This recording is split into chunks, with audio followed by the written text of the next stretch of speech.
Oh, hello. Time for an edition of Simply Stated. And today we'll be talking about the old song, The Most Wonderful Time of the Year, often played in malls in the past and around Christmas shopping, especially in restaurants during the holiday season in the United States of America. Mostly to stir up shopping, right? And commerce. But for some people, it would certainly not be considered the most wonderful time of the year, right? Might actually be seen as a time of year that's not so much fun or even kind of depressing, depending on the state of your life and current circumstances. I know for me, in the past, especially when I was stuck in some trafficking situations, it always seemed like a bizarre time of year because I was working for people that were hateful and mean and doing vast amounts of work that I wasn't paid for. Well, the US government toiled or didn't toil through helping me get out of the situation. And other people actually tried to think of ways for me to get on with my life. What I saw in all of it was that even the complaints about the holiday in the US, the Christmas holiday complaint of consumerism, it being all about getting, in itself was a cliche. In fact, one of the women who was the main trafficker in my life, that I even gave a nickname to in the Thought Project, just so you know, um, often would talk about that. She actually preached sermons, even though she was an evil pastor who trafficked people.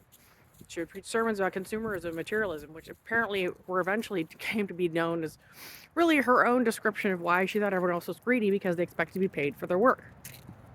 It was essentially complained about her not being able to traffic everyone. It's bizarre and it's weird.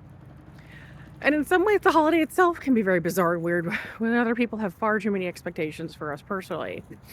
And that might be the best message I could give anyone is give yourself a break, practice self-care, practice what creates resilience in your life during this holiday season. I'm currently still dealing with hurdles and challenges as to be expected, and yet not. I kid you not, I am living in a little town right now.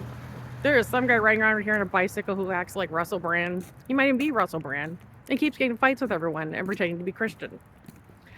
And I'm telling you, today he literally came up to me and I literally pulled what used to be called the Bye Felicia on him and walked off with my dog. Saw that man coming right down that street, picked up my dog. So he caught up with me. I said, Bye Felicia, basically. I did not do a Bye Felicia move. I just did a literal hand up and walked off. Sometimes that's all you can do with people at the holidays. And the fact that you can do it is a blessing. Because everybody knows there's people going through the holiday season in situations nobody would want to be in, putting up with things that nobody wants to tolerate. No matter how many goodies or gifts are thrown at them, it is most certainly not the most wonderful time of the year. And that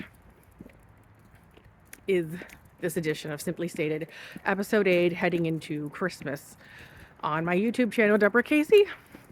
Deborah Casey on YouTube. So I hope you're all doing well. Take care. Merry Christmas if you're celebrating the holiday, and happy holidays otherwise.